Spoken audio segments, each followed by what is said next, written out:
Ayan guys, oh. Ito ang mamarang. Ayan po. Ayan oh.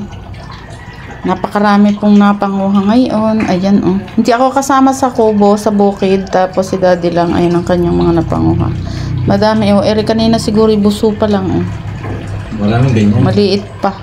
Nasa ilalim. Hindi pa siya bukadkad. Ito oh. Ayan. Ito ang mamarang. Yan po ay isang beses lang tumutubo sa isang taon. Hindi po kagaya noong ibang mga kabote. Ayan guys, ang kabote. Hindi po kagaya ng kaboting puti. Meron po kaboting puti na yung inilalagay sa... Meron sila talagang pinapagpatubuan. Ito po ay isang beses lang tumutubo sa isang taon. Ayan ang kadami. Ito po. Oh. Malasa po ito.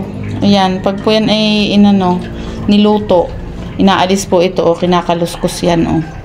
Yan. Tapos ito inaalis din dyan sa kanyang pinakaparang umbrella na yan.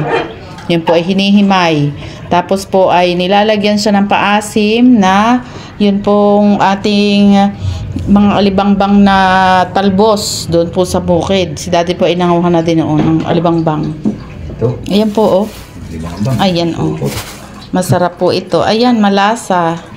Ayan pong ganyan oh. Malasa po ito oh. Ayan oh. Ayan. Yan po ang itsura ng mga kabuting mamarang. Ayan po. Sa hindi pa po nakakakilala sa kabuting mamarang, ayan po ang kabuting mamarang. Ayan po ay pinapanguha sa bukid. Mga nagkukulod kidlat po at saka po yung maulan tapos iinit. Ayun, yan po ay seasonable or yan po ay consumable ay marami. Hindi po pa isa-isa. Hindi po kagaya nung napanguha namin ni daddy na isa-isa lamang ang kulay puti. Yan po ay maraming tumubo. Tapos ito po ang inilalagay oh. Nilalagyan namin ng talbos na pampaasim. Ito pong talbos ng alibangbang. Ayan po, ganyan. Ito po yung alibangbang. Pinapaasiman po namin ito para po masarap. Ayan.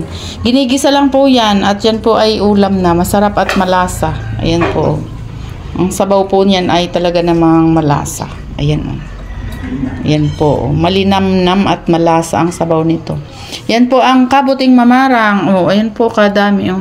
Isang plangganita po yan pag pag po yan ay tumutuboy, lagi pong marami, hindi pwedeng iisa-isa. Lagi pong marami ang magkakasama. Oh. Ayan. Tignan niyo po, ito isang tubuan lamang. Ayan. Oh. Si daddy lang pong mag-isa doon magpunta sa kubo. Tapos ito po, marami siyang nakuha. Ayan guys, ang kabuting mamarang. Tapos meron din po siya nakuhang mga gulay. Pangit na nga lang po ngayon. Ito ang aming sitaw. Tapos meron pa rin pong mga ito po, yung aming okra. Tapos meron din po siyang nakuhang mga ampalaya. Cute nga lang po yung aming ampalaya. Oh. Ayan po. Ganyan po ang bunga ng aming ampalaya. Hindi po sobrang laki. Pero po, medyo mahaba-haba. Ayan. Pero marami po kaming okra. Ngayon po merong okra ang napanguha si daddy. Ito po ang iba. Tapos ito naman po. Oh. Ayan. Ayan po, mabilis humaba ang okra. Oh. Ayan po. Oh. Marami rin pong napapanguha si daddy. Oh, ito pa, ang okra natin. Oh, sariwa po yan. Kapapanguha lang ngayon. Meron pa po dining isang piraso ulit na ampalaya. Tapos meron din po tayo ditong mga sitaw. Ari pa pala, dalawa pala yun. Ayan, oh, mahaba-haba po ang ampalayang ari. Yan po ay fresh na fresh. At meron din pong mga konting-konti na lang na sitaw. Ito po ang sitaw natin. Oh. Ayan po. Ayan. May isang gulay pa naman po yan. Yan na lang po ang ating sitaw. Mas marami po ngayon na may naha-harvest ay itong okra. Ayan po ang okra. Ganyan. Oh. Sariwa po pa yan. Ito po ay nababali pa. Ano pa po ito? Malambot pa. Hindi pa po yan magulang. Kahit mahaba ng ganito. Oh. Ayan. Yan po ang aming mga okra sa bukid. Marami po. Ito na lang po ang aming naha-harvest. Okra, tsaka po itong sitaw, tapos po itong ampalaya. Ayan po ang aming naha-harvest. At ngayon naman po ay season ng mamarang.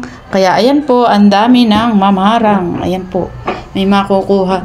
At masarap po yan. Malasa at malinamnam. Yan po aming nakuha ngayon ni daddy sa bukid. Ayan lamang po guys. Thank you for watching.